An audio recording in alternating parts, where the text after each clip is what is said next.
আয়নায় তাকালে কি মনে হয় মুখের উজ্জ্বলতার আগের মতো নেই, কিংবা চোখের নিচে ক্লান্তির ছাপ, ত্বকে ভাঁজ অথবা মলিনতা, আর বয়সের ছাপ যেন ধীরে ধীরে কেড়ে নিচ্ছে আত্মবিশ্বাস?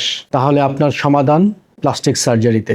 এই প্লাস্টিক সার্জারি রয়েছে বিস্তৃত পরিধি। বলা হয়ে থাকে মাথার চুল থেকে পায়ের নখ পর্যন্ত সবই হচ্ছে প্লাস্টিক সার্জারির অংশ।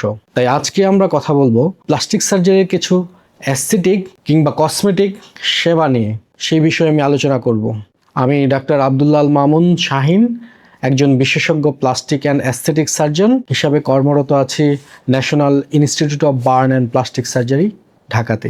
কসমেটিক অথবা অ্যাস্থেটিক অথবা প্লাস্টিক সার্জারি অর্থাৎ সৌন্দর্য বৃদ্ধির জন্য আমরা কমনলি যেসব চিকিৎসা করে থাকি তার মধ্যে রয়েছে মুখমণ্ডলের সৌন্দর্য বৃদ্ধি কিংবা ত্বকের উজ্জ্বলতা বৃদ্ধি, অথবা বয়সের ছাপ কমানোর জন্য কিছু সার্জিক্যাল এবং কিছু নন সার্জিক্যাল প্রসিডিউর করে থাকি। তাদের মধ্যে অন্যতম হচ্ছে বোটক্স, ফিলার, লেজার, মাইক্রোনিডলিং।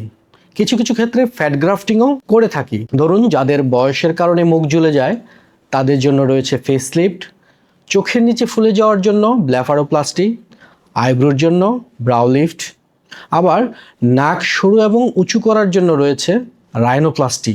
সেরকম ঠোঁট চিকন কিংবা মোটা করার জন্য বিভিন্ন ধরনের অগমেন্টেশন অথবা রিডাকশন সার্জারি আমরা করে থাকি।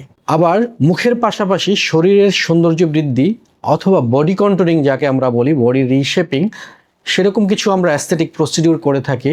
তাদের মধ্যে ধরুন মহিলাদের বয়সের কারণে অথবা প্রেগনেন্সি পরবর্তীতে স্তন ঝুলে যায় তাদের জন্য আমরা মমি মেকওভার অর্থাৎ ব্রেস্ট লিফট করি, ম্যাস্টোপ্যাক্সি, ব্রেস্ট রিডাকশন।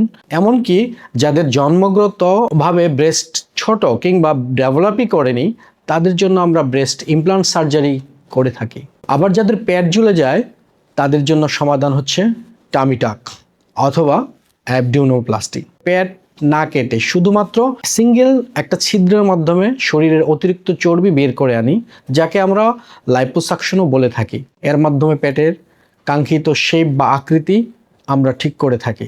অন্যদিকে পুরুষদের ক্ষেত্রে যাদের মেয়েলি স্তন, যাকে আমরা বলি মেডিকেলের ভাষায় গাইনোকোমেশিয়া, তাদের জন্য লাইপোসাকশন অথবা সিঙ্গেল কিহোল সার্জারির মাধ্যমে মাত্র একটি ছিদ্র করে ডেকেজ বেসিসে আমরা সেই অপারেশনগুলো করে থাকি।